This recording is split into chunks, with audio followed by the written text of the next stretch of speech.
This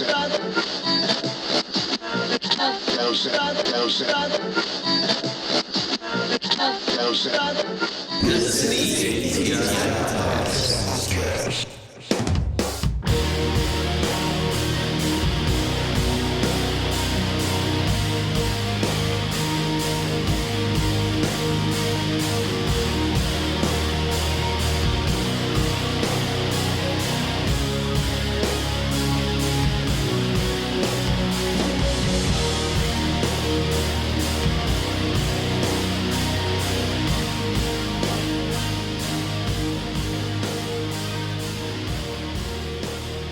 Welcome back to the ATI Podcast, everybody. We got the whole gang here for our CULTS, Conspiracies and Killers series. We got episode 3, the 3rd edition, I guess, of this on the way. Hell yeah. For everybody, and we couldn't be doing it any better with anybody better than our old buddy Rich Jackson back with us again. Hi. Hey, thanks for having me on again, guys. How you been, sir? Always, dude. Anytime. The brown sugar is strong with this one. And anything new with anybody here going on? I just recently got back from a vacation. It's this really nice golf resort. Came back with some classified documents. Yeah, any nuclear stuff? Big orange guy gave it to me. Yeah, a little bit of nuclear contents in there. And did it say attention Saudi Arabian government? you know, they did have something about the Crown Prince. Oh, This guy named the Crown Prince. that makes sense. How many ketchup stains were found? There was a few McDonald's wrappers and a ketchup trail across every document. NPR In was... fact, there was a bit of an imprint of a microphallus cock and balls on the documents, but it was ketchup rather than, like finger paints. Oh my God, dude. Was it Heinz NPR printed on the I was side? going to say NPR was covering, 3 or 4 Heinz trucks leaving Mar-a-Lago after the search and seizure. So. Yeah. Hell yeah. Oh, beautiful. So we couldn't be talking about anything more comparable than another sociopath, and that's going to be Mr. John Wayne Gacy. So John Wayne Gacy, of course, very famous. Everybody knows the name. Even if you just know the name and know that he killed a lot of people, particularly men, you might know some of the other big things that, maybe inside of his house, that he dressed like a clown, so on and so forth. But we're going to give this the usual treatment where we give a little bit more details on the backstory and the formative years and the people that, kind of look at these killers and the psychology behind it and the sociology and why they may be doing the things that they do, or try to understand it on some level. But that's going to be the goal today. So Mr. John Wayne Gacy, an American serial killer and rapist who took the lives of at least 33 young males, buried an overwhelming majority under his house. So other bodies were recovered in other places, such as the Des Plaines River. Of course, he's also known as the Killer Clown. That's kind of his infamous moniker. And had a habit of dressing in a clown costume, and the makeup was typically very angular. And of course, he struggled with child abuse and homosexuality himself. So very conflicted guy, a lot of things going on in his past. In the spirit of kind of how we've started these conversations in the past, what's the first time you remember hearing about Gacy, Ridge? Actually, probably, I was back in high school. A friend of mine, her mom, they all grew up around Chicago area, and apparently I remember her telling me that she went to grade school with a serial killer or something like that, and it was John Wayne Gacy. Oh, wow. Holy crap. So, crazy. I mean, I don't know if that was true. Probably was. I don't know. Yeah. But, That's a cool story, though, either way, you know what I mean? yeah, so then Yeah, learned a that's little wild. bit about what he did. How about you, Josh? I would say my mom was really into watching true crime stuff when I was a kid, like the Forensic Files and Unsolved Mysteries and stuff. And I'm pretty sure that was when I was probably 8 or 9, at night watching a show with my mom. It's probably the first time I come across Gacy. And another thing is he's close to home. He's a very close to home serial killer for us, so he gets brought up. You know what I mean? Especially with the clown stuff. So Definitely. I've heard it several times throughout the years. I think kind of my early memories, you heard the kind of the killer clown type stories, kind of urban myths, legends, that sort of thing. But a lot of that was bore out of what actually happened with Gacy and so on and so forth. So I feel like my pathway to knowing who he was and hearing about him was originally kind of through those tales that kids tell each other to scare each other and that sort of thing. But, there was definitely some cinematic depictions. He was on the news when he was executed. It was about the time I was starting to pay attention to what was happening on the news in pieces. Right. I think 94 ultimately is when he was executed, and, it wasn't too far from the OJ incident and stuff like that. So that's some of my early, TV memories, as I remember a lot of that stuff, you know. Oh, definitely. The white Bronco going down the highway. Like, that's something that's like burned in my brain. Yeah, like I was at a counseling session, actually. They had a TV in the lobby. And my entire family and everybody else's families that was in there and the people that worked there, like the receptionists, all came out and sat around the TV. And nobody talked to anybody for like, it seemed like 20 minutes just watching it. They're probably like, this black like it was an event television. He did it. He did it. Look at him. He's guilty. He did it. Well, I think time has started to really make people believe that. Yeah. Oh, he's now made people believe that. Yeah. Well, yeah. Didn't he write a book? Didn't he write a book that was like, this is what I would have done if I did it? Or something like that? And like, it was like a really good, like, selling book for a while. Like, this is no joke. Google this. This is for real. I would have come out of the back in a slant with a handoff to the left. Oh no, I lost my glove. But back to Gacy. So we're going to start with Gacy's early life. Gacy was born on March 17th of 1942 in Chicago, Illinois, as the second child and only son to John Stanley Gacy and Marion Elaine Robinson. John Stanley was an auto repair machinist, and he was a World War I vet. His mother was a homemaker, his mother being Gacy. So like your real all-American guy. Yeah, really, kind of, until you get to know him.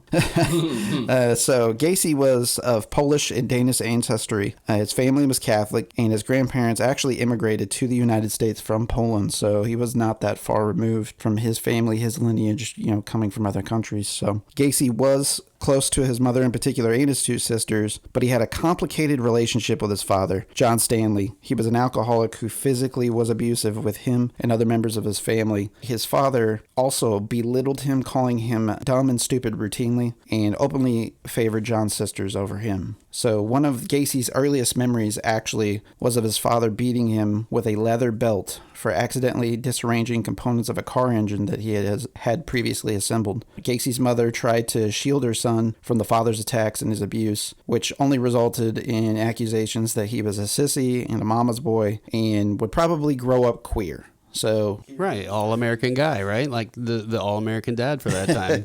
Yeah, stand-up citizen in the community. Gacy's sister Karen in particular would later say that siblings learned to toughen up against the beatings, and Gacy in particular would not cry from his father's beatings. Despite this mistreatment, Gacy still owed his father and felt he was never good enough in his father's eyes. In 1949, Gacy's father was informed that his son and another boy had been caught sexually fondling a young girl. His father whipped him with a razor strap as a punishment. Allegedly, in the same year, a family friend and contractor actually began molesting Gacy in his truck. So this is, you know, about 7 years old if you're doing the math when this started. And Gacy was always afraid to tell his father for fear that Gacy's father would blame him for what happened to him. So you can see where all this starts to develop already. You know what I mean? From a young age. Yeah, absolutely. And the psychology is just totally backwards. And based on what treatment he had received from his father, what else could he think, you know, was going to happen? I mean, he was already calling him queer so much, and that he already thought that that's who he was. So you can see where his anger of young men actually starts. Absolutely. You know, starts to boil. Gacy was very overweight as well and unathletic as a child. Gacy suffered alienation at school, unable to play with other children due to his congenital heart condition that he allegedly had. Gacy's father saw this as another failing because of the heart condition, of course. Gacy was told to avoid all sports in school and any physical activities. So during 4th grade, Gacy began to experience blackouts. Gacy later estimated that between the ages of 14 and 18, he had spent at least a year in the hospital, and of course that attributed to declines in grades. He actually didn't do very well in school. Shocker. He's probably too busy devising ways of torturing and killing people. He didn't even get his high school diploma, but somehow got into college. Right. Yeah, which is wild to think. And really, it's going to get into this manipulation that he started to be able to master over the years. Mm-hmm. But yeah, it's wild. He didn't even have a GED or a high school diploma and actually went to college, which is very unrare. How does that work? Well, you're going to find out. Gacy's interests included, get this, assisting the truancy officer in school, excelled in the Boy Scouts, constantly volunteered to help his teachers, and began volunteering the Democratic Party once he was 18. A real fucking square here. Hell yeah, dude. So, good old Midwestern boy. Yeah. Guess. So Gacy's father routinely suspected that these episodes, though, that he was having with the blackouts, back to that discussion, was just another effort to gain sympathy and attention. John Stanley openly accused his son of faking the condition, even on other occasions, even particularly when Gacy was in the hospital bed. His father was still making these accusations. Right. So it's just Terrible, wild man. to think that was what was going on in that situation.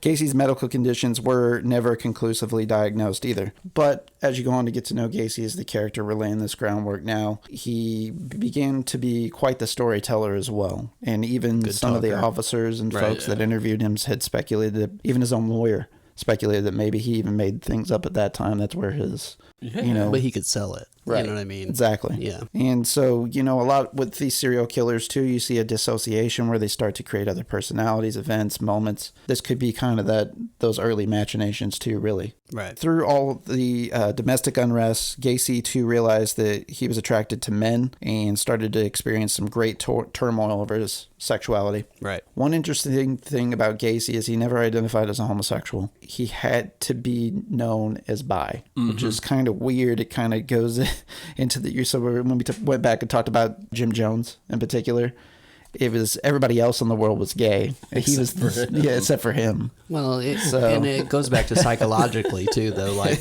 it was probably something to where he didn't want to disappoint his father. You know what I mean? Like, Oh, there's no question about that. he had that attachment to that His father emotion as a was child, already right? talking about, you know, homosexuality Right. or femininity. Yeah, and talking about it in a negative fashion. light, right? Next, once Gacy becomes of age, we mentioned at 18, he, you know, you could think being in an abusive home and everything else that's going on with him, he probably wants to escape. Well, guess where Gacy goes? Gacy goes out west because he wants to be a cowboy, baby. Dude, what a perfect musical Does title. West.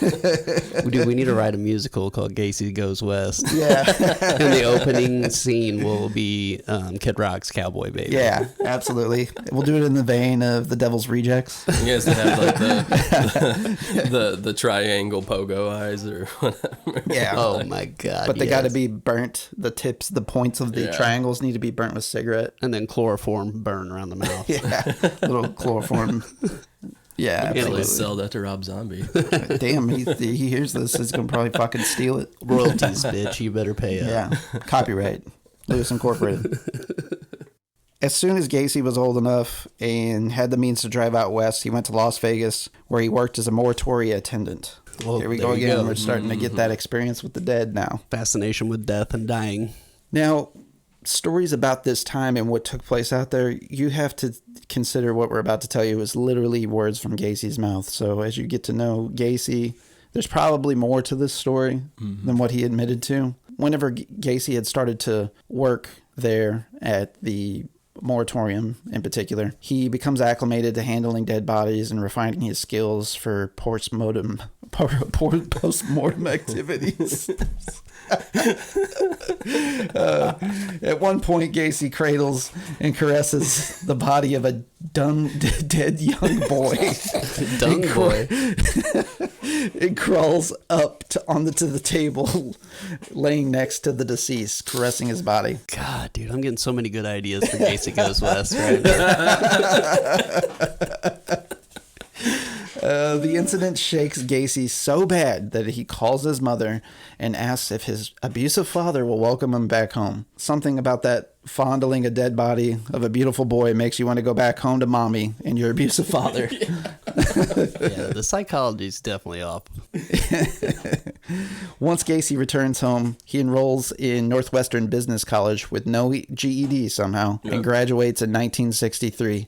This lands him a job at the Nun Bus Shoe Company, where he meets Marilyn Myers. So Marilyn Myers kicks off the next phase of his life. So this is his early marriage, early adulthood. After 6 months of courtship with Marilyn Myers, Gacy marries and moves to Waterloo. After Marilyn's father, he gets connected with him, and Marilyn's father in particular, so his father-in-law, actually purchased 3 KFCs and franchised them. So he offered Gacy a job to take over one of the locations in the Waterloo area. the offer at that time was so lucrative, he couldn't pass it up. So you have to look at it price comparison wise. So what I'm about to say initially is going to sound very low, but you have to look at it by today's standards. So at the time that Gacy started working there in the 60s, his salary was $15,000 a year, but that would be equivalent to today's money of $134,550. Right, you're jumping on that. Today. You're doing that. Absolutely. But that's not where it ends. He gets a share of restaurant profits. And then, of course, that sweet, sweet, sweet discount on some KFC 9 pieces. Yeah. You know, He's going home with a bucket every night. right. Yeah. He was drowning in buckets. You boys know it. Yeah, so, I mean, I'll just be honest, man. Cha-ching, you're going to be making some fat cash in this KFC, scenario. Hit me up, boys. I do a lot of things for 6 figures. You know what I'm saying? And yeah. KFC definitely seems like the lighter side of the things that I would do for 6 figures. I do a lot I for would $20. do things to so- KFC chicken for Yeah. 6 figures. I would do things to me with KFC chicken. So I'm with you, boys. I'd stick a drumstick up my ass. Hell yeah, You know, 6 figures. Let's just be honest. We're really getting Easily. a lot of business ideas out of this. We need to start an OnlyFans. Yeah. To go with this for sure. Gacy simultaneously advances himself in the Waterloo JCs, so he gets really involved in the JCs. The JCs at the time became basically just kind of a community action group, you know, and this is where Gacy started to build up a lot of his political connections and things of that ilk. The Waterloo JCs, of course, is on a volunteer basis as well, so he didn't really get any type of salary. He really just got notoriety, and people knew his name, and those favors would later The JCs are return. kind of like, Lions clubs or Elks lodges, community. Similar. Yeah, very similar. Community-driven social groups, basically. And somehow he was able to maintain these relationships and go into these meetings and everything else on top of working his KFC job, which was like, 12 to 14 hours a day in some instances, allegedly. So that's pretty crazy to think that he was still able to maintain that socialite status. Gacy's wife then gave birth to their first child, a son, in 1966, and then a daughter in 1967. It was said that Gacy had finally won over his father as well. So think about all the things we said about him and his father's relationships prior to this.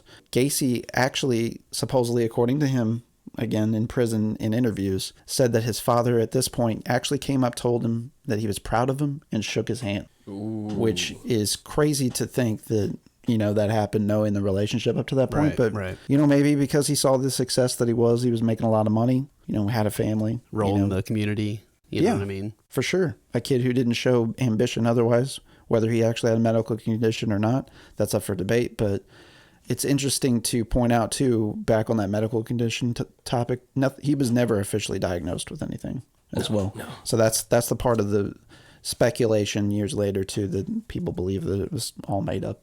Right. Yeah, he's right. lying his ass off. Yeah, to get out of stuff easily. It was around this time, too, Gacy began his known fascination, that is, for entertaining young men, often underage, males in the basement of their home. And then Gacy would invite many of the teenagers working for him or to his family's home. So this is while he's the manager at the KFC. He's having youth parties at his house in the basement, mostly with the kids that work there. Yeah. At first it was boys and girls. Everybody was invited, that sort of thing, but there became instances that the males started to linger a little bit longer. Gacy would also, at these parties, infamously always show stag films, which back then, that's porn movies, but they were, not really sold in the basis that they are today or consumed that they are in the day. They were kind of a black market activity. Right. A lot of them were privately made, and there wasn't like porn studios or, giant porn businesses that just... Again, 60s. Right. Yeah. Right. And you have to get out the fucking projector and the reel, and it's... You're doing a service. Absolutely.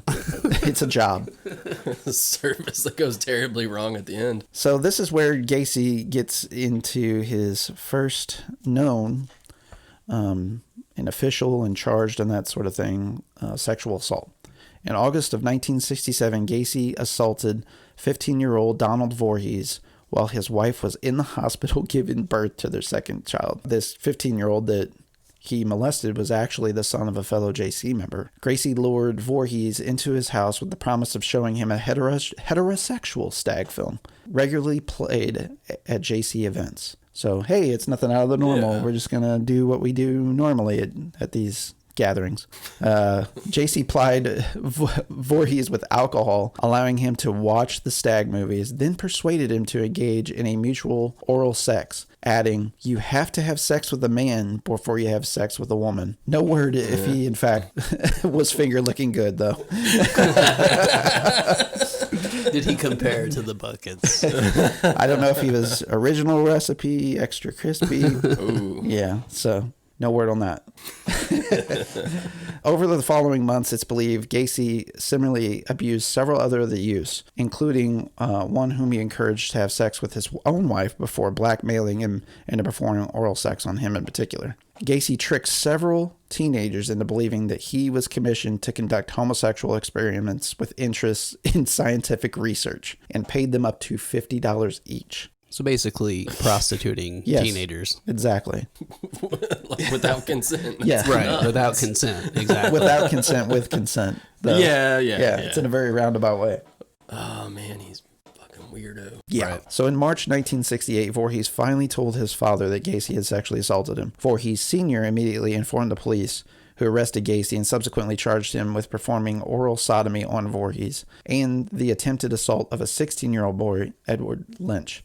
Gacy vehemently denied these charges. They were acts of a political motivation and retaliation against him, and that people were trying to maneuver in the JC party and they were acting out against him in particular. So Gacy was nervous, and so he said that he would do a polygraph test, and the polygraph test read that he was nervous, so that's usually an indication that you're lying on a polygraph test. Right. Gacy continued to publicly deny any wrongdoing, insisted the charges against him are politically motivated, as I stated. Always somebody else's fault. That's a theme that you're going to notice with him. Always, somebody's out to get him. Often politics are involved and alluded to, in particular, the way he voted. He helped somebody defeat somebody else. Just all this, silliness, quite frankly. Voorhees Sr. had opposed Gacy's nomination for appointment as president of the Iowa Jaycees previously. Several fellow Jaycees even found Gacy's story to be credible and did rally behind him with support. You have to applaud the psychosis and the manipulation by him, and you're really starting to see that groundwork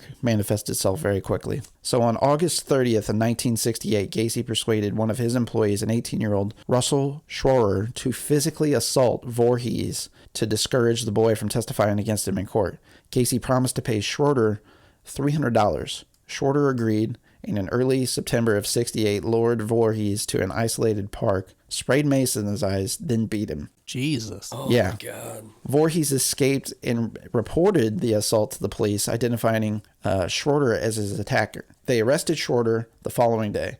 While initially denying any involvement, Schroer soon confessed to assaulting Voorhees, indicating that he had done it on Gacy's request. Police arrested Gacy and laid an additional charge on him for hiring Schroer to assault and intimidate Voorhees against him. On September 12th, Gacy was ordered to undergo a psychiatric evaluation at the psychiatric hospital of the University of Iowa. 2 doctors examined him over a period of 7 days before they concluded that he had antisocial personality disorder, which is the clinical term for psychopathy and pathological issues, and unlikely to benefit from any therapy or medical treatment, and his behavior was likely to bring him into repeat conflict with society.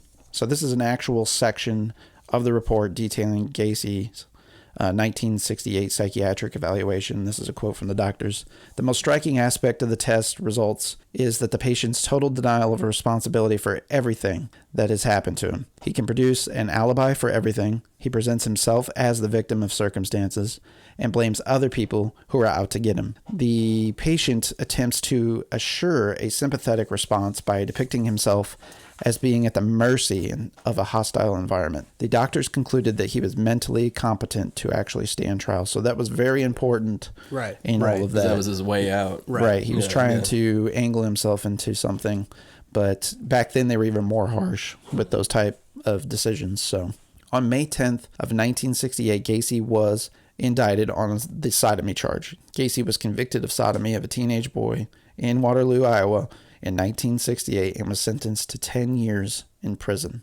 Also, Gacy's wife petitioned for divorce immediately, requesting that she be awarded the couple's home, property, the sole custody of their 2 children, and alimony. The court did rule in her favor, and the divorce was finalized on September 18th of 1969. Gacy never saw his first wife or children again. I did try to look them up quickly, at least the wife, whatever happened to her in particular. Right. Yeah, there's not There's a lot of no talk. information on her, in particular, the first wife. None. Yeah, it's like a very private. I'm sure. You know what I mean. And these are his biological children too. I don't want to gloss over that. So he's got one boy and one girl that are his children. Yeah, they're biological children of his. So let's talk about his incarceration and imprisonment. So Gacy quickly built a reputation as a model prisoner. Within months of his arrival, he had risen to position of the head cook. I think it was like within 3 or 4 months, he was already the head cook there. Quick. He also joined the inmate JC's chapter and increased its membership from 50 to 650 men in less than 18 months. Like I said, that's insane. Social it's crazy, groups, baby. It's absolutely nuts. That is insane, man. Holy Why do people flock to nutbags? It's kind of that commanding presence. Is it the theatrics? Yeah, for sure. It's got to be. The manipulations, I guess. It definitely has to be a factor. I don't know how it isn't. Yeah. And what's interesting here's another comparison we can make. Ted Bundy in particular. Oh, God. Yeah, if you have seen the Bundy tapes or anything, but he was very involved in politics himself. Yeah. Yep. In Washington. And you can see, he was, who was it? Reagan? I know that there was a president, I want to say, that he actually worked in their campaign. Yeah, he was in the campaign management office, I think, for somebody that ran. And, you know, he's really connected to a lot of different political affiliations and organizations himself. Right. But Gacy is as well. And they're like the two, I mean, they're definitely in the top 5, if not top 3 of most prolific and recognized United States serial killers. Right. Absolutely. I mean, as when it comes to body count and stuff like that, easily, you know, in that conversation. Yeah. So the other things that he was able to accomplish while he was there, he also secured an increase in the inmates' daily pay in the prison, mess hall in particular, and supervised several other projects actually to improve on the conditions of the inmates. By summer of 1969, he had overseen the installation of a miniature golf course in the prison recreation area. Damn. Now, you guys both working at institutions in the past. Oh, dude, that's unbelievable. Talk about what he was able to accomplish as a prisoner, like how amazing that is. Right, that is amazing. Like that pay increase. Yeah, dude, yeah. Top golf or mini golf, whatever it was in there. Like, that's pretty crazy. That is pretty cool. Yeah. Me and Ridge. Why can't he do more good stuff like that than Ridge? Ridge has only worked there longer than me, but we both worked inside the prison system in Missouri, and I'm telling you, that's pretty fucking incredible. Yeah, and he, you know, he went to prison in Iowa, so at the time there wasn't a lot of difference, you know, between here and there. A lot of places here in the Midwest, Illinois, which we'll get to talk about more so here in a moment. But yeah, so a lot of commonalities. It's wild to think that he was able to get this all done as a prisoner. I mean, even as incredible. A CO, you probably couldn't get all this stuff done. Oh, hell no. At a prison. Right, no. yeah. So, most of the time, I'd just get thrown out. Right. Yeah. Go home, dock your pay. Mm-hmm. In June of 1969, Gacy was denied parole, so he did apply for parole to prepare for his second scheduled parole hearing in 1970. In May of 1970, that is. He completed 16 high school courses, for which allowed him to obtain his diploma in November of 1969. So he did eventually get that high school diploma through the prison system, which is a good thing. To college. Yeah. After he already went to college. Yeah. Unbelievable, right? On Christmas Day, 1969, Gacy's father died from cirrhosis of the liver. When informed of his father's death, it is said that Gacy collapsed on the floor, sobbing. His request for supervised compassionate leave to attend the funeral was denied. People that knew Gacy at this time did say that this is when the personality shift went into him. Yeah. A lot of experts would say this is when the actual branch broke. His father somehow was his linking change to, I guess, reality and somewhat of a normal life. I mean, yeah, he fucked around with a teenager, obviously, or two. Yeah. At least to record to this point, but nothing violent or killing or anything like that to this point that anybody knows about or of any sort of record. So a lot of, you know, psychiatrists, even after the fact, I've seen interviews and stuff, they've said like, yeah, this is definitely the point that he severed that part of his humanity off, was right after his father's death. After his father died, Gacy was able to come out early on good behavior. He only served an 18-month fucking sentence of on a 10 years. Yeah. What the fuck? Had to have 12 months of probation whenever he was released. So that was it. One thing I want to make clear here too is anything that you watch on serial killers in particular from the 70s or previous, you really start to understand how flawed our criminal justice system was. Right. Altogether. It was terrible. It was bad. And you think it's bad now, yeah. Look back at this time. Yeah. Right. Department didn't talk to department. Right. Even No in their sharing own of county, let alone information. state. Yeah, no sharing of state information. Depending if it was a sheriff's department or city cop or FBI or whatever the case was, drug task force. Like, they had their little cliques and they wouldn't even touch shit. Yeah. You know, on account of it. It was like almost like a turf war. My dad in some had respects. actually told me, he said in the 60s and 70s, if you killed somebody, like literally all you'd have to do is leave the state most of the time. And that's why probably a lot of some of the serial killers in particular that we'll go on to talk about later were able to get away with what Right. they were in the Right. time that they were, was because of incompetencies in the criminal justice program. Right. After his release, Gacy gets a second chance. So almost immediately after it, he picks up a teenager, though, at a Greyhound bus terminal and attempts to force him to have sex with him. Gacy was never actually charged because the victim never showed up to court. This is, however, suspected to perhaps be his first murder. And if you think about the timing, just getting out of prison, although there's never been nobody found, this person never made it to the court that day. So they don't know what happened to this individual. They feel it, but that's not really Gacy's MO, as we'll get to know, is how he does his killings. That would take a level of effort that he seemed to have never put into anything. Mm-hmm. So a lot of folks, you know, dispel that possibility as well. But yeah, so it was, he was never charged with anything on account of it. And regardless of that, had they been aware that he was on probation, which they weren't, somehow, he would have went back to prison. because he would have went back to prison. Right. Yeah. And he does this once he makes it over to the Illinois side. So Gacy, Or he did kill this guy and he realized, hey, if I get rid of bodies, they're not going to catch me. And maybe that's where that all started too. it could be. It very well That's could just be. speculation. That's theory. But anyway, sorry. A thing, especially at this time too, with the free love movement and everything else, there was kind of an awakening, and people were getting a little bit more brazen with their sexuality and things like that. Right, right. And promiscuous activities. So, like in these bus stations in particular, you'll come to find toward these metropolises, Right. there's like drug use, there's teenage prostitution of all kinds, Right. quite frankly, going on. Yeah, nothing good happened in a Greyhound bus station. Yeah, without question. He does this once he gets on the Illinois side of things, of course. And how did he get there? Okay, well, as soon as he got out of prison, he called his mom, asked for some help.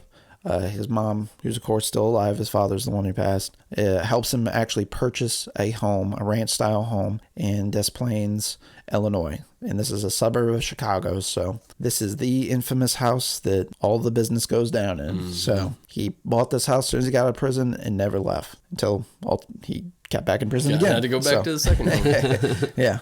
So this is where Gacy began his contracting business also. PDM. It was painting, decorating, and maintenance, but he would also jokingly call it to people in the community pretty damn messy, which it became a vehicle literally and metaphorically for his killings. Yeah. So after Gacy became a self-made building contractor, he entered the local Democratic politics there, initially offering use of his employees to clean headquarters at no charge. There is a actual incident where he was actually taking kids here to work and clean, his workers from PDM, and one of the kids actually turns out he's a state wrestling champion. He invites the kid after long hours. I think they're doing it like 3 a.m. in the morning or something like this. So he invites him back to his house to watch a stag film. So he pulls the old stag film trick back out. Once they get back to the house, he's like, hey, I got this really cool rope trick. Yeah, the rope trick. Yeah, or cuff trick is actually where it started. Was it? I thought it the was handcuff rope. trick It was gets first. to rope trick, Oh, but okay. it was the handcuffs at first. All right. Right. I actually think this is like, I know it's terrible and disgusting, but anyway, yeah, go ahead. This is pretty crazy. So he does this cuff trick to where Gacy would keep the keys with him, and he got it artfully behind his back. It was just like a low-level magic trick, essentially. So he would have the release, where he would put it on somebody else and say, see if you can do it. He'd slap the cuffs on, but take the key. That people would get cuffed, and then he would do, okay, now you got to suck my dick, and then be like, ha, ha, ha, ha, and then gauge their response and see if they were acceptable to it or not. And then he would press it, and then he would get serious, like, no, you really have to suck my dick. Yeah.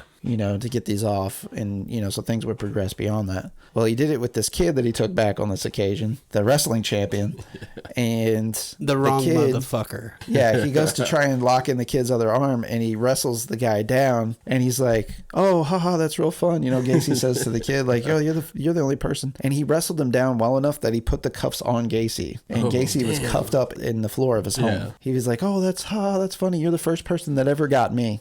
So you knew he'd done it times previous to this. Was the first time it was reported. Wow. You're the first person to ever catch me. And then was like, "Oh, it's all right, we'll stop this and we'll just go off to bed." And somehow he like intimidates the kid into like sucking his dick at some point. Mm-hmm. And then like he's laying in the bed, and apparently he was in there like petting him while he was sleeping in bed. He woke up in the middle of the night too, and like he left. He continued to work for Gacy, but he never came over to his house anymore after that. Yeah. He's like, hell no, dude, I ain't going back to drink beer there no more. It's kind of weird. Like at this time, you might have had like that weird cousin or that weird uncle or something like that. And people were just like, "Oh, he's strange. Stay away from him." That's, Yeah. Like, I think that was kind of the mentality with Gacy. Was like, "Oh, he's just a little different," Right. So like people kept excusing the oddities that were going on with him. But you think one fucking kid would talk to another, Right? Like, "Hey, did he stick his dick in your mouth?" Right. Did he try to handcuff you and fucking put his balls in your face, dude? Yeah. Like, yeah. Boys, if anybody around here is doing that to you, please let me know. I need his number. Yeah. So Gacy was all about with his community service. He was awarded actually the Norwood Park Township Street Lighting Committee, and he was just so happy that he had earned this title. And then he also got the title of precinct captain for that chapter of JC's there again. So he's getting all these political, accolades, I suppose is how you would put it. And he's well liked in the community. Gacy organizes so many cultural gatherings too. So like actually at his house, he would throw theme parties. He'd have all these wild, extravagant parties like Hawaiian themed, I think Civil War. They did one that was like Founding Fathers, I think. Yeah. And there's like a picture of him wearing like one of those white powder wigs and drinking a beer or something. Yeah. That's Like, pretty how good. did nobody ever notice like this? Oh, let's go over to Gacy's for a barbecue. Right. What's that smell? That's really terrible. Nah, don't worry Nobody. about it. Yeah, Don't worry about absolutely. Yeah. Yeah. And because he was well liked, again, this is why people overlooked a lot of the accusations and things that was going his way. Gacy also engages to Carol Hoff about this time. So she's also a fellow JC. She's a single mother with 2 daughters at the time. So he marries her, adopts the girls in July 1st of 1972. Their marriage was characterized more as a companionship and friendship, Right. quite frankly. Yeah. I was going to say that, right? It would be the situation that they perhaps loved each other at one point, but they never were in love with each other. Yeah, Or I at least Gacy definitely wasn't with her. One thing I read was like it was mostly circumstantial too. Like I think she was in a place and he felt some sympathy for her and was close to her definitely. and kind of took her in kind of situation. Yeah, absolutely. There was definitely an element of that, and there was also a desperation on her side. She was looking for that support for not only for herself but for her daughters. So yeah, absolutely, very good point. The romance was absent, is what we're trying to say here, almost from the start. Continuing to climb the political ladder and revel in the social light that he would become. In 1975, Gacy was appointed the director of Chicago's annual Polish Constitution Day Parade. And this is a big deal in Chicago. Like for you to be the president of this is like people know you. You know what I mean? Like apparently there's a huge following for this in Chicago. And eventually he would actually routinely dress like a clown in these parades. So this is where he kind of starts the clown business and participates all the way up until 1978. He actually supervised the event. So fun fact, through this work with the parade, Gacy did meet and was photographed with First Lady Rosalind Carter, May 6, 1978. You can see the pictures online. We'll They're share it hilarious. tonight. Let's share it tonight. We will be sharing it subsequently. Yeah. Yeah, you won't miss it. We'll be forcing it. So, much like Gacy. In the pictures, Gacy is wearing an S pin, indicating that he was a special person of special clearance. So they definitely knew him. He was given the pin with intent, with purpose. And in retrospect, the real solution to the Iranian hostage crisis for him would have really been just to like drop Gacy back off there, let him do his work. In Iran, little gay sex, a little torture, little talk, little might have worked manipulation. wonders. Especially with the Iranian people, the Carters really would have had a good connection. Yeah. For that. Sounds like a solution to me. Definitely. By the middle of the 70s, 2 more young males accused Gacy of rape. He would be questioned by police routinely, and, others would disappear. Gacy would be let out with warnings, of all things. Gacy referred to this period as his quote-unquote cruising years. This is when he actually committed the majority of his murders. Another fun fact, Riding Along in My Automobile by Chuck Berry was the most requested song at the time for some reason. Wow. On the radio. That's pretty crazy. No, I just made it up. Okay. So let's talk about the clown thing. I don't want to gloss over that too much. Let's get into the clown business for sure. So through this membership at a local moose club, Gacy would really become aware of his jolly joker persona that he would do in the clown club, whose members regularly performed at fundraising events, actually, in addition to volunteering at the local children's hospital. Yeah. So he was going to children's hospital on some occasions. And some people said like he was super dedicated to this. Like he was infatuated with pleasing children in hospitals. Think about it. He was absent pleasure other than from the family friend. Right. He received no pleasure from anybody in his childhood. Right.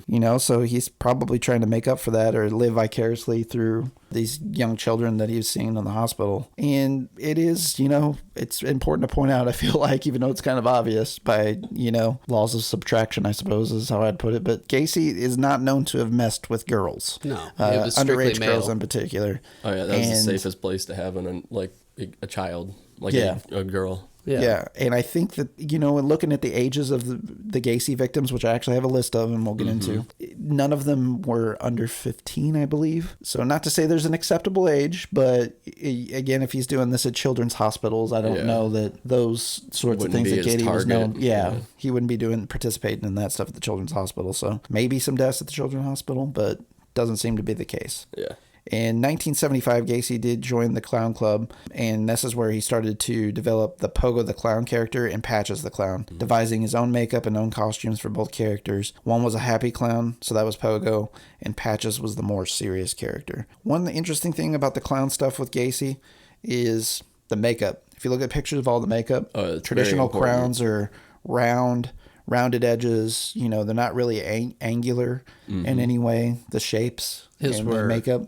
Gacy's were always jagged, right, and triads usually. Which if you diamond eyes. If you look actually into, there's this technique with filmmaking. It's called triadic composition. So it's like where you want to put a power trio essentially on the film, right, and how you arrange the people on the frame. Yeah, that is a symbol of power. A triangle is a symbol of power. You see it on money in particular. Illuminati symbol. Right. So Masonry. there's intent behind using those shapes. Right. Especially with somebody like Gacy, who's read to some extent. I don't know if I'd full on call him well read, but he's definitely got some connections, right? So yeah, pretty crazy stuff. Gacy seldom earned money too from any of these performances, and he would act like a clown and actually really regress into childhood. It was said. Yeah. He would get very childish with the moniker, the language that was being said in these characters. He performed both as Pogo and Patches at numerous local parties, political functions, charitable events, children's hospitals, as we mentioned. Sometimes Gacy would remain in the clown guard after the performance, go drink at the local bar, and return home. Fucking creep, dude. So Gacy definitely did his whole shtick, as far as killing somebody and all the sexual exploits. This is kind of, I want to mention too, this is kind of like the popular version that you see of Gacy in movies. Like you see a Gacy movie, it's him and a clown thing. I don't think that that's actually how the majority of things happen, but it's just become another way to set himself apart and characterize him more. Right. And then, those pictures of him actually as a clown are horrific looking. So fucking terrifying. It's easy to be like, okay, this is an iconic image. This is Gacy. You get in this mindset of thinking this is him all the time. This is how he is. Yeah. And that's kind of, getting back to my first knowings of who Gacy was. That's how I was introduced to him. Oh, he's the killer clown. He's got the clown. He was on the cover. They used a drawing of him on the acid bath cover. Oh, wow. Really? I didn't know that. That's cool. I got a quick question. Yeah. If you walk into a bar and there's only one guy in there, but he's dressed up like Pogo the Clown, what would you do? I've definitely. would I you? think there's other factors that matter. Am I already drunk or high? Would you go in and sit down bar for? Well, let's put it like this. Now, having read more about Gacy and watched more about Gacy, I definitely would not. I would avoid conversation for sure. Good answers, yeah. At least not make eye connection. What about you? Right, Rid would try to get his number. Bar and You sit on his lap? feel it out. Wherever the night takes us. The night is young. Oh, good lord. Good lord. The killer clown sometimes lured his victims with the promise of construction work or some other ruse, and then captured them, sexually assaulted them, tortured them, eventually strangled most of them with his own hands or a rope. Years later, during the conversations with the detectives while under surveillance, Gacy discussed this work as a clown, remarking, "Clowns can get away with murder."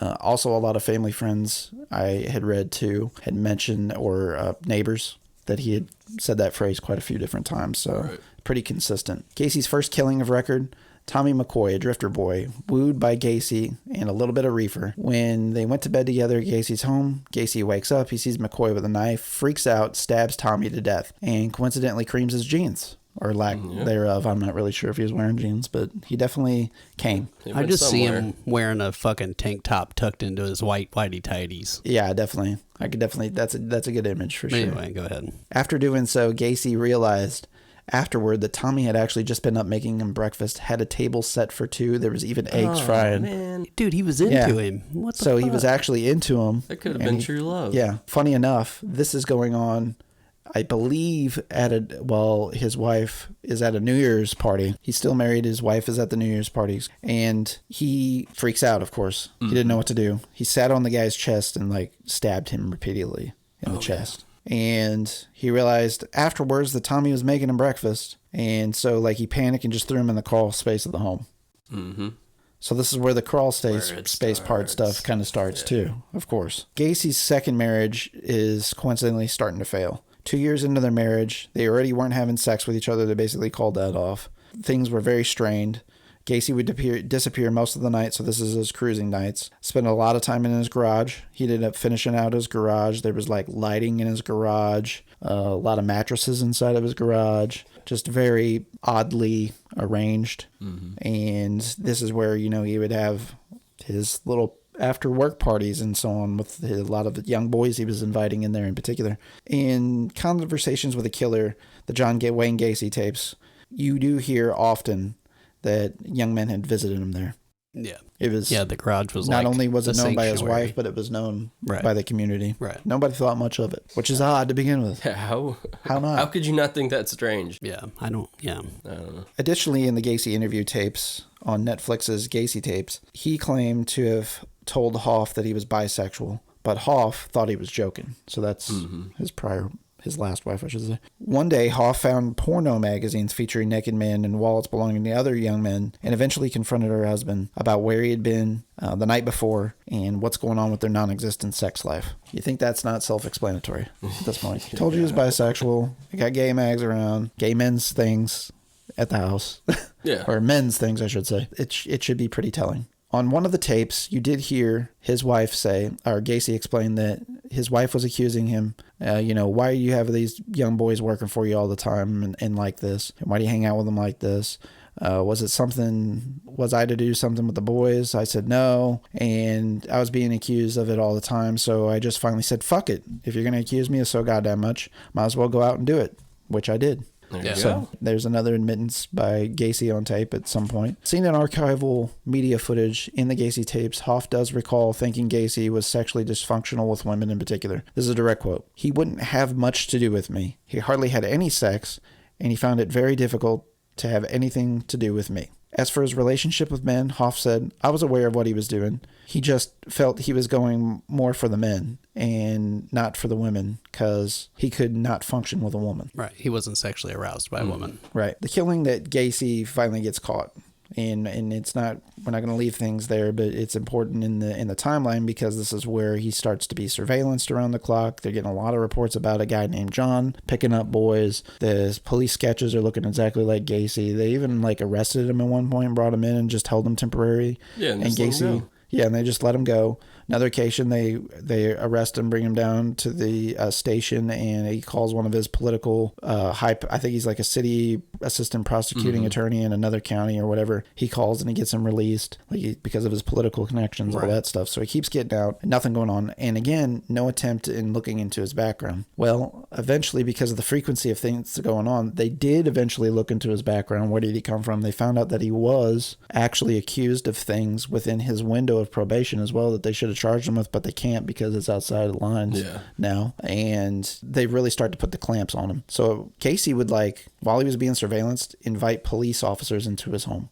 And on one occasion, boys, I just made pancakes and coffee. Come on and get you some. Basically what he said. Yeah. Exactly. Yep. Don't mind the stack of men's wallets I have over there. Absolutely. Or young boys' wallets I have over there. The police get inside the house and they smell what they know is dead bodies decomposing. Decaying flesh. They've smelled it before, so unmistakably. So then they go back and report what happened, and they're like, okay, we got to arrest him for something. What Gacy ends up getting arrested for initially is he gets pulled over. Well, he's being surveillance and tailed. He pulls up to a gas station attendant, and Gacy starts getting really paranoid, but they don't really understand why. And so Gacy, you see him hand off something to the gas station attendant. It's just a child at the time too, very young, under the age of 18, the gas station attendant. Yeah. He sells a minor weed in front of the cops. Oh, yeah. So that's what actually gets him arrested. So they bring him in and they start questioning him, and they had already been in his house and smelled the dead bodies and all this, stuff going on with kids and missing people. And so this kid goes missing on December 11th of 1978, Robert Priest, who's 15. So this is in part of the pressure that the police is getting to start actually doing something with him in particular.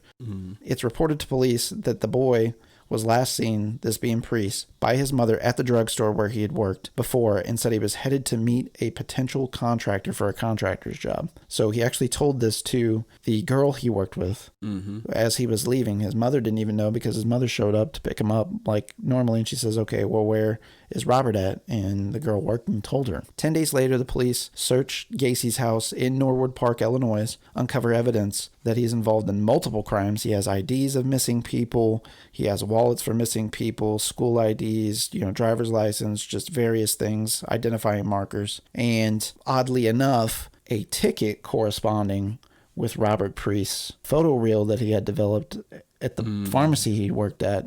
So pharmacies back then did a lot of photo development and stuff. That was part of their business. He had given the girl he worked with his jacket because she was cold that night. The corresponding receipt was actually inside the jacket that matched up to the receipt that was in Gacy's house. Isn't that wild? And when they pulled the trash, the receipt was in there because he was starting to throw away shit that he was getting caught for. Right. Because they said he was really good. Or not really good. He was really bad about keeping mementos and trophies and stuff from his victims. So, even tiny, weird stuff. Right. You know what I mean? Class rings, tickets, movie stubs. Right. Keychains or something. Yeah. Wow. Yeah. So he did have little tokens. I don't know necessarily for all of them, but yeah, he certainly had some. They were photographed.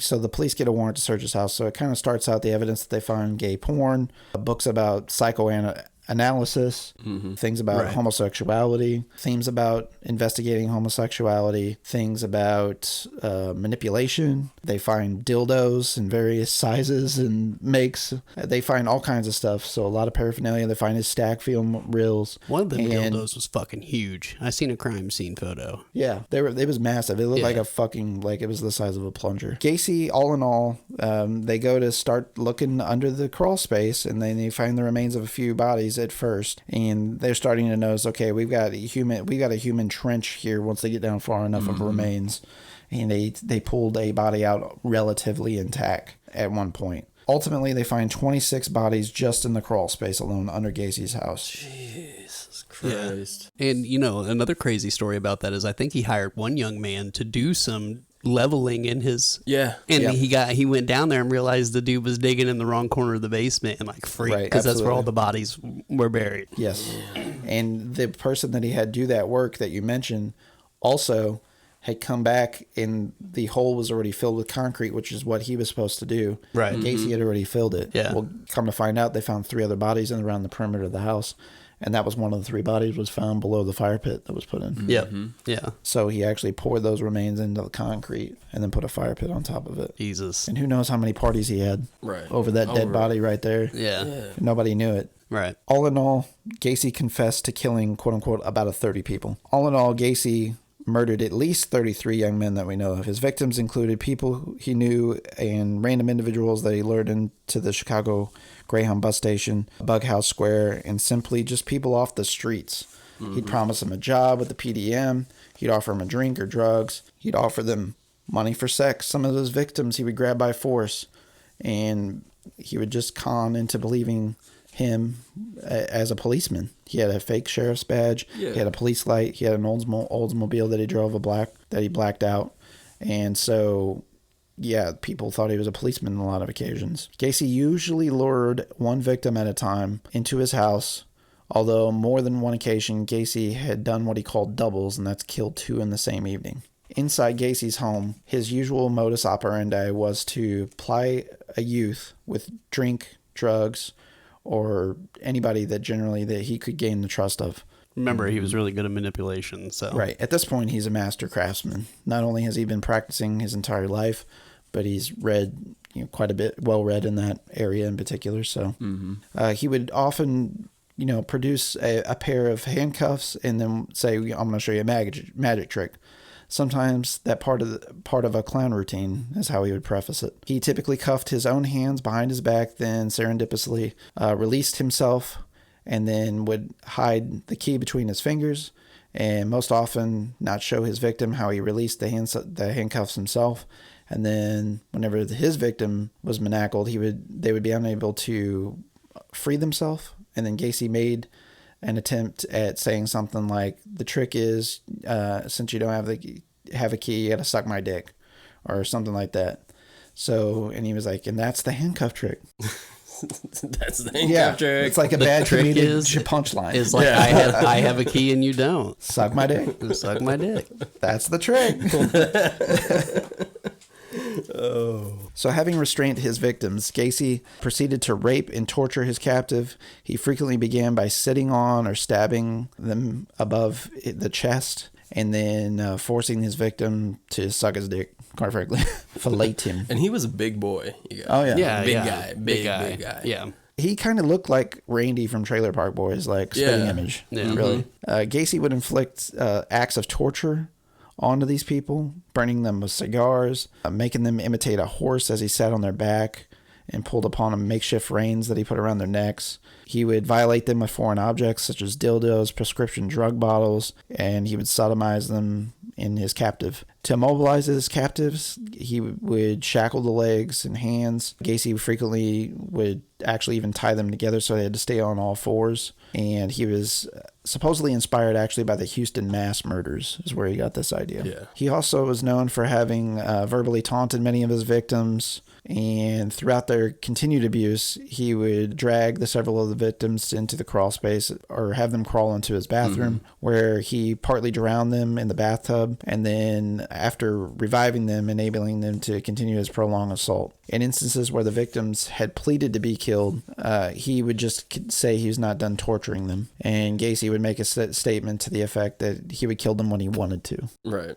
Gacy typically murdered his victims by placing a rope tourniquet around their neck, which progressively tightened the rope with a hammer handle. So he would essentially create a noose, put a handle in there, and twist crank it. And twist it, right. That anybody that's ever seen a tourniquet made or has ever made a tourniquet, it's the same principle. Yeah. And he referred this as his rope trick. So he went from the handcuff trick to the rope trick, frequently informing his captive that this is his last trick and it'd be one last instance. In many occasions, he actually supposedly read from Psalms 23 as he tightened the rope around his victim's neck. So I pulled Psalms 23 to read what that is, and a lot of people will be familiar with this, but the Lord is my shepherd, I shall not want. He maketh me lie down in green pastures. He leadeth me beside the still waters. He restoreth my soul. He leadeth me in the paths of righteousness for his name's sake. Yea, though I walk through the valley of shadow of death, I fear no evil, for thou art with me. The rod and thy staff comfort me. So I'm going to leave that there. And a lot of people use this terminology, especially that are for capital punishment, beating your kids, that sort of shit, with biblical background. Spare the rod, spoil the child. Yeah. A lot of those allusions are driven from the Bible, actually, and from this line in particular as well. And you've heard this commonly, even if you're not a religious person, in movies, this type of prayer being had by people that are about to die. Always. Or go into a conflict of some sort. So occasionally the victim would actually compulse an hour or two before actually dying, although several victims died by asphyxiation from the cloth gags that he would shove down their throats. He also used chloroform a lot, so that kind of came with its own issues as well. And actually all of his victims were murdered between the hours of 3 a.m. and 6 a.m., except for his final 2 victims, where he got a little too, crazy, priest being on the latter part of that. Right. After the death, Gacy would actually store the bodies of his victims under his bed for about 24 hours before burying them in the crawl space. And he was getting his use out of them, I guess. I don't know. I guess since he didn't collect Enjoyment. trophies or care about them, maybe that was his kind of way. I guess he was still trying to get it while he thought it was fresh. Before it starts stanking. Yeah.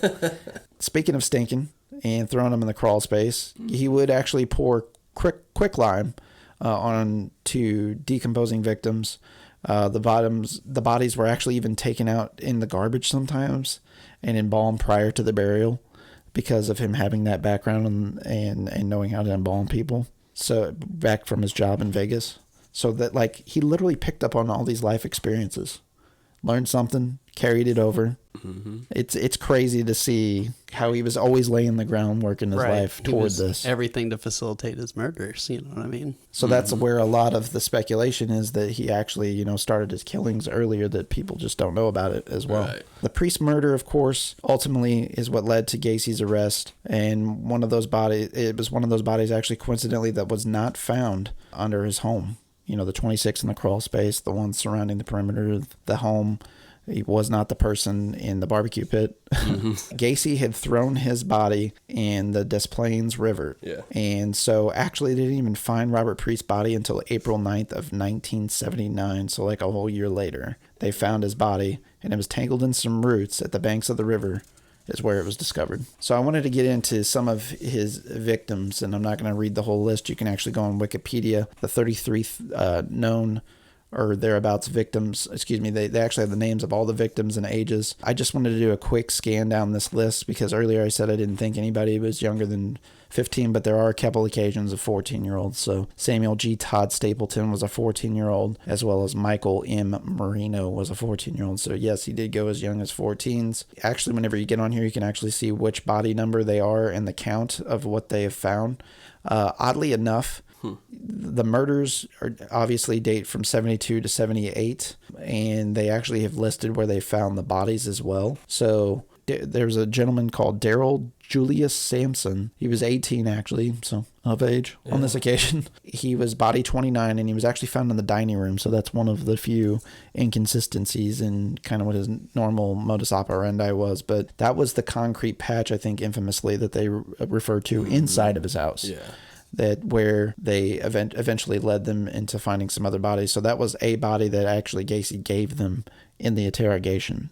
Whenever he was interrogated, he told them exactly where that was at. So let's talk about Gacy's trial, where he went to jail at, where he was eventually killed at by execution. Conviction for 33 murders by one individual, then covered most of the homicides known in the United States in legal history at that point. Gacy was sentenced to death on March 13th of 1980 on death row at Menard Correctional Center.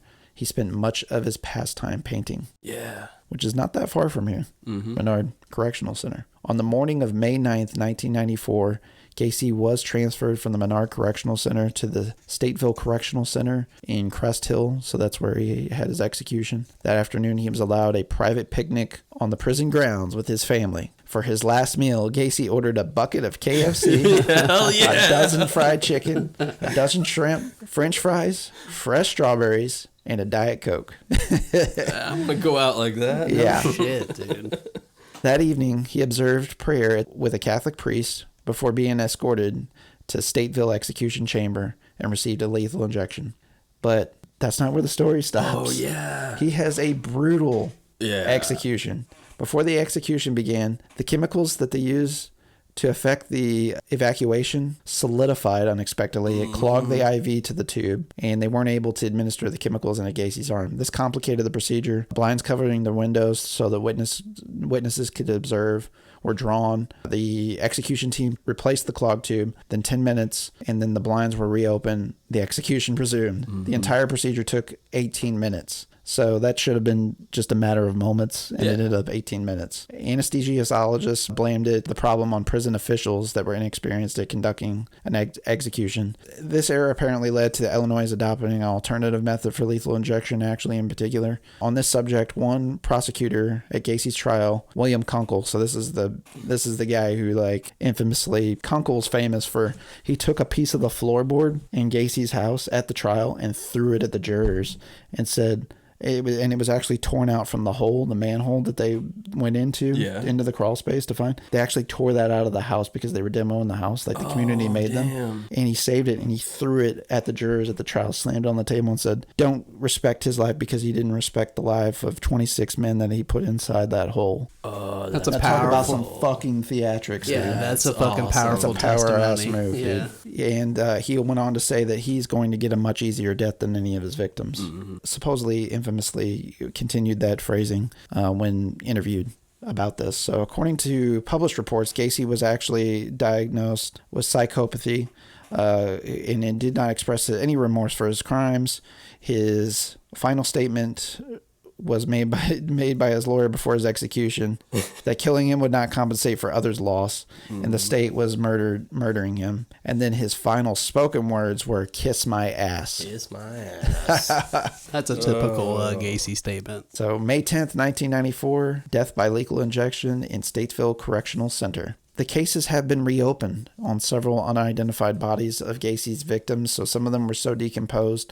Now, with advancements as of October 2011, they reopened. The Cook County Sheriff's Department reopened profiles, getting DNA evidence, and going back and actually finding some results on some of Gacy's business that took place back then, and actually bringing some comfort to these families, some closure to these families. I actually did see, too, there's a company in California that's doing genetic genealogy to try to figure out who some of his victims are. So that's cool. That's cool that they're donating their time and resources for that. The test that they actually started to conduct did identify positively 3 victims that were dated in the 72 to 79 range, and otherwise would have been cold cases and never solved. So I believe actually they've found one since this information was published, because that was revealed on the Gacy Tapes documentary that they actually just in 2019 identified another one of his victims. Ooh. So they have identities, I believe, on all, if not just short one now, of all of his victims. So yeah, they've come a long way with DNA testing. They actually did the same thing with Bundy, infamously, because some of his victims and where they found body dumps and stuff by him, they couldn't corroborate with anybody other than dental records previously, and those were limited as it was. If you didn't go to the dentist, you didn't have records. So yeah, it's pretty wild to take that all into consideration, and I think there will be more. There are still some identified victims. They go into talking about the 5 initially that were unidentified and kind of the history of them, where they were found out, the ages that they speculated them to be between. The difficult thing about finding a dead body, especially after time has passed, it's almost impossible to age them, other than like bone size, clothes that they were wearing at the time, things of that ilk. It's not, you can get a window right, but you can't get the specific age right, typically. Right. Let's recap what we've talked about today. Who have we talked about? John Wayne Gacy. What have we talked about? The murder rate and sodomy, often statutory in nature. Bodies in the crawl space, 3 in the surrounding property, 4 found on the river. This makes 33 total. So Waterloo, Illinois, and Des Plaines, Illinois, Chicago area, and its suburbs is where he did all of his bidding. Waterloo, of course, was during the first marriage, and then the Chicago/Des Plaines stuff, second marriage, and post that. Late 60s into the late 70s was the decades. So that was the time period that, it kind of started with the sexual assault stuff in the 60s. He went to prison, got out, then continued on to progressively, I guess, murder, kill people. Yeah. So really, other than that, why did he do it? We've got some theories. I mean, they've talked about quite a few different things today. Why do people do awful things? Right. It's clear that Gacy was a product of his environment. It's fair to say he suffers from some sort of mental illness. There's definitely a factor there. Societal pressures, religious oppression surrounding his sexuality and his interests in men. Maybe this murdering people was manifesting his angers, his repressed angers and frustrations from childhood. Right. Childhood abuse, childhood molestation. He was a victim of it as well. So Right.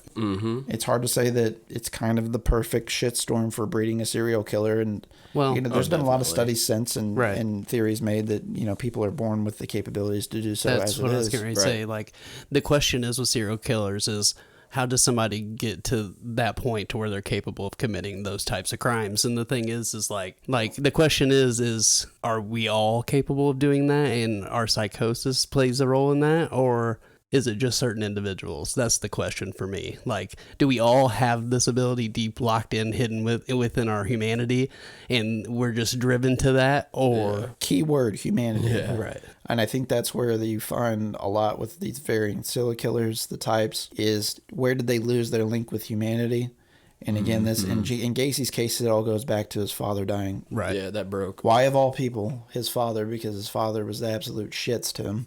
But he was always trying to please his dad. Yeah, he was always trying And to. I'm pretty sure that's probably what drove him Yeah. even through his murders. You know what I mean? Like, No question. Yeah. So He's like, my dad's dead. That was my only link left, and it's gone. Yeah. who cares now? Right. Which I just. Let the demon out. He was just obsessed with winning over his father's favor.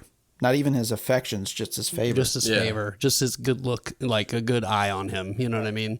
Just that handshake. Good old country handshake. There ain't much better, especially if it's below the waist. That was my favorite type. So Gacy, guys, you think we did him justice? At least a bullet points expedited version. Yeah. Anything else Yeah, I Gacy think wise, so. Gacy stories we think we need to hit on? I actually did come across something doing some research last night that I thought was pretty wild and relevant. Oh yeah, you were telling me about that Let me article. pull this up. While you're pulling that up, I'm actually going to talk about what we have in the works for next week. Next week we're going to have episode 31. This was episode 30. Oddly, it seems we've already been doing this for 30 weeks. It's hard to believe that. Yeah. Quite the achievement compared to our initial run where you got twice as many. Yeah, hell yeah.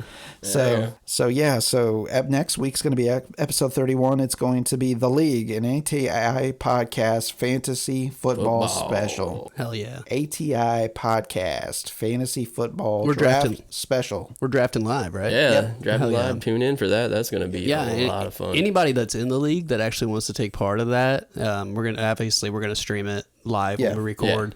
But you're also going to be in the episode if you join us on the stream. So if anybody's interested that's playing in the league that's interested, make sure you reach out to me or Barrett so we can get you guys studio links. I think what we'll do is try to get a group message going, see if anybody wants to participate. I'll throw the link in there if you want to hop in briefly, hop in the whole time. Yeah. But and we'll do our best to include you in on the. You can definitely be on the live cast and that sort of stuff. But there are chat features if you just want to chat in Twitch. We're going to be in the draft room, so you can chat in the draft room too. Mm-hmm. So there's other avenues to communicate and so on and so forth. But I think that'll be a fun episode. yeah, I think so. Even if yeah. you don't know Different. anything about it. Right. And we'll try to throw in some stuff here and there, some news and notes about the people that's being drafted and so on and so forth, and try to make it a little entertaining. And I'm sure there's people are gonna show their ass and have a good time. Yeah. So, Yeah, for sure.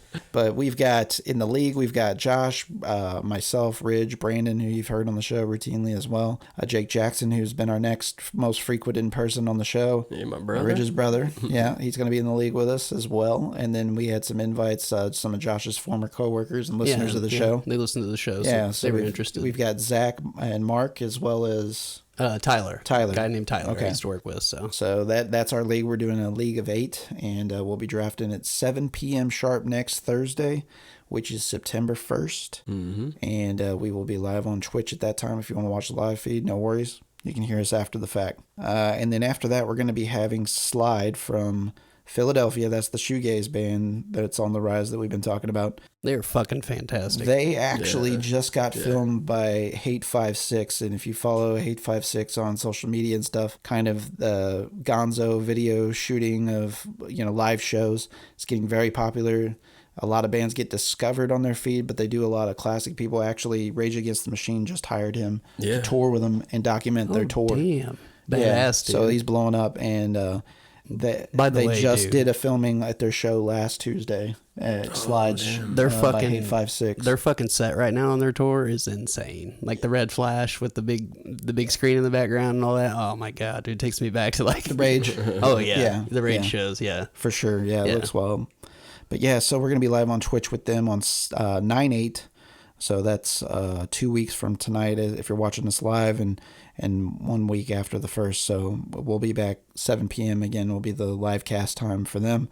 We're going to talk to 2 of the members of the band, talk about what they got going on, what's in the works in the future, where you can find their music at, the usual stuff. So Josh, let's share that article that you came across. I thought it was very interesting information. Yeah. So I actually got this from Investigation Discovery, which, they've run several documentaries and stories about Gacy. So you guys can check all that out if, you want to.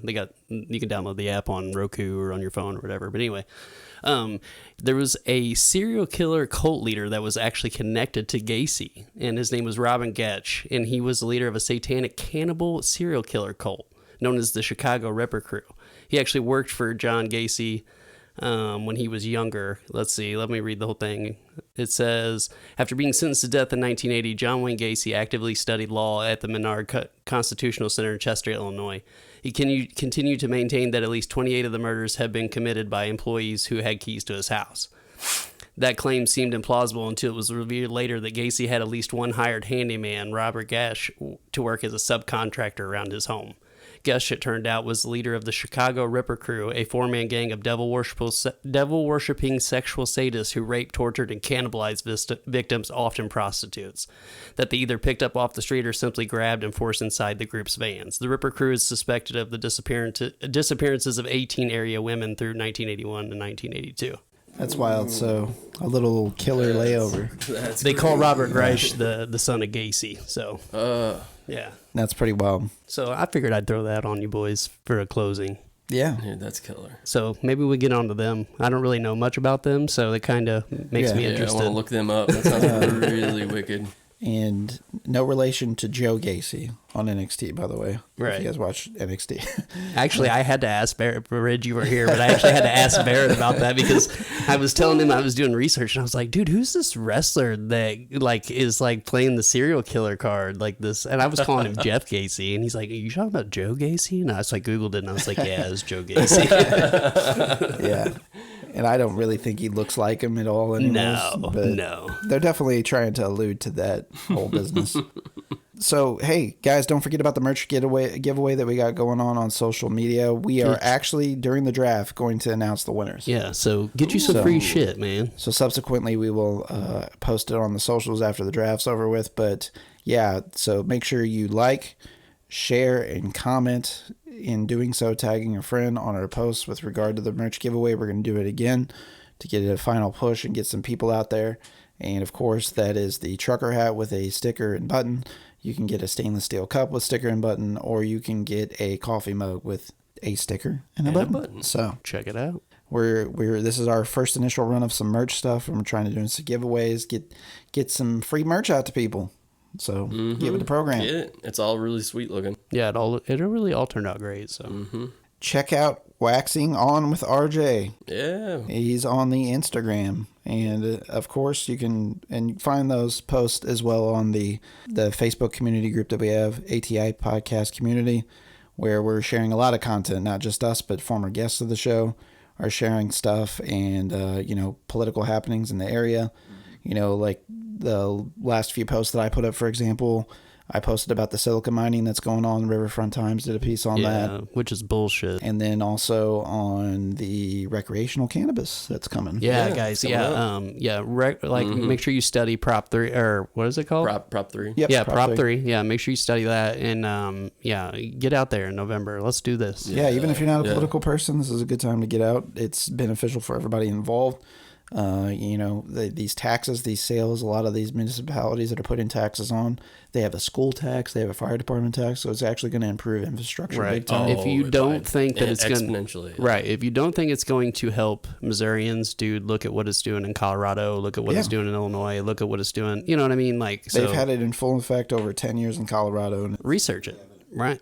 I am Barry Insane on Instagram and Twitter as usual. Josh, you can find him on Instagram. He's _Josh Welch. For this week, we're out of time. Good night and good luck. Stay safe out there.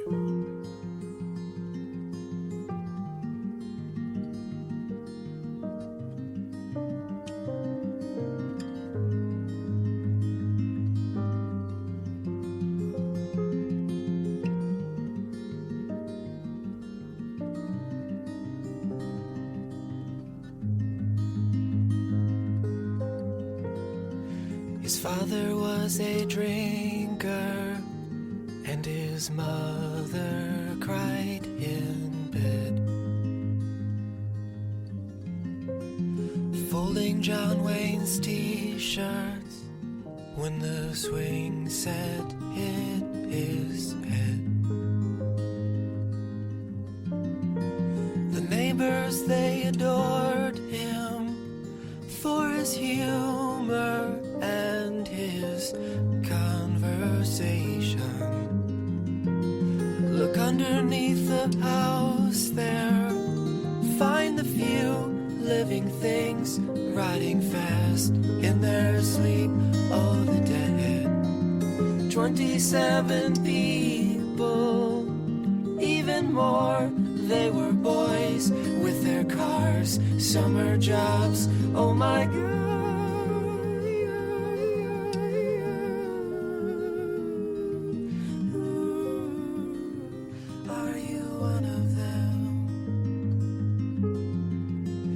Dressed up like a clown for them, with his face paint white and red. And on his best behavior, in a dark room on the bed, he kissed them all. He'd kill 10,000 people with a sleight of his hand, running far, running fast to the dead. He took off all their clothes for them. He put a cloth on their lips, quiet hands, quiet kiss on the moon.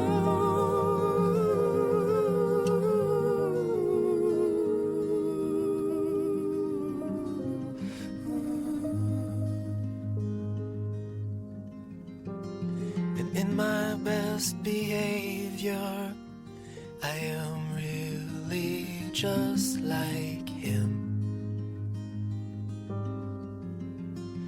Look beneath the floorboards for the secrets I have hid.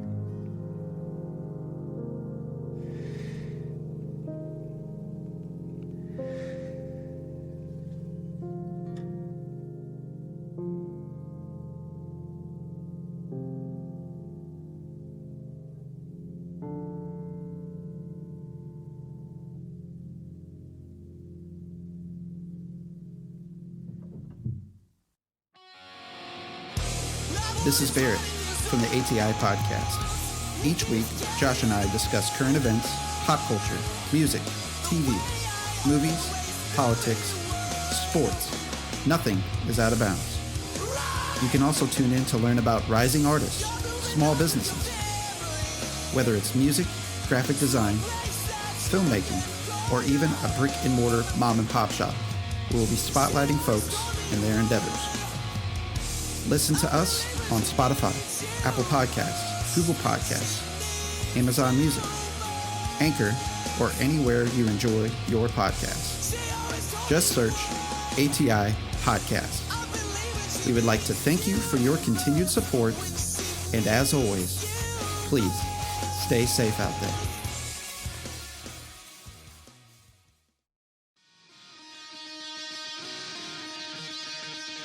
Hey, this is Josh from ATI Podcast. For show updates and news about the podcast, follow us on social media. You can follow us on Facebook at facebook.com/ATI Podcast 22, on Twitter at podcast_ATI, on Instagram at the ATI Podcast, on TikTok at ATI Podcast. DMs are always welcome. Have a question for the show? You can always email us at atipodcastquestions@gmail.com. Stay safe out there.